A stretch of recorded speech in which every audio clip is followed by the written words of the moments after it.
కురుక్షేత్ర యుద్ధం ముగిసింది. 18 రోజుల దారుణ రవాలు, కుప్పలు తెప్పలు పోగైన శవాలు, కట్టెలు కాలే చిటపటలతో కాకులకి గ్రద్దలకి విందుగా మారింది. కళ్ళుండి చూడలేని గాంధారి తడుముకుంటూ ఆ నెత్తుటి నేలకి చేరింది. ధర్మరాజా, 100 మంది కొడుకులున్న తల్లులు ఎంతమంది తెలుసురా నీకు? ఒక్కడైనా మిగలకుండా చచ్చిన వింత కబురు విన్నావా? పాండు పెద్ద నోట పలుకు రాలేదు. ఏరా భీమా, శాంతించావా? అంతమందిని చంపుతూ అలుపు రాలేదా? 5 సోదరులు బ్రతికే ఉన్నారే. ఏ అర్జున? గాంధీవి గొంతు విప్పలేదు. గోవిందుడు పలికాడు. అమ్మా, జరిగింది దారుణం.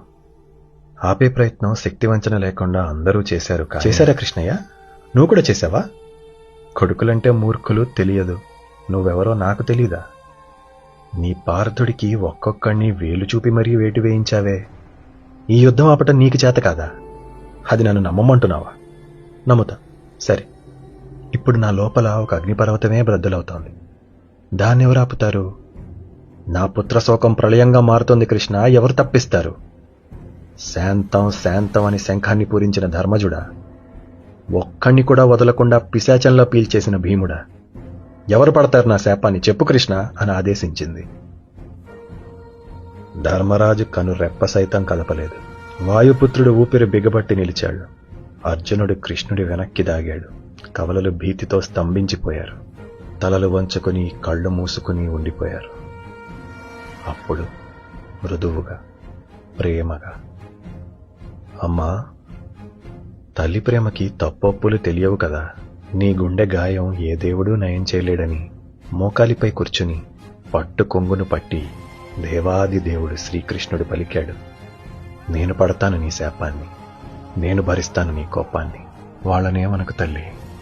ధర్మాన్ని నమ్ముకున్న పాపానికి వాళ్ళు పోగొట్టుకుంది చాలు. నాదే ఉంది, పశువుల కాపరిని. చెరసాలలో పుట్టాను, మట్టిలో పెరిగాను. సొంతవారి ప్రేమ కన్నా పగవారి కోపాలేగా నా కథలు. నాకంటూ నేనొక్కడే తల్లి. నన్ను శపించు.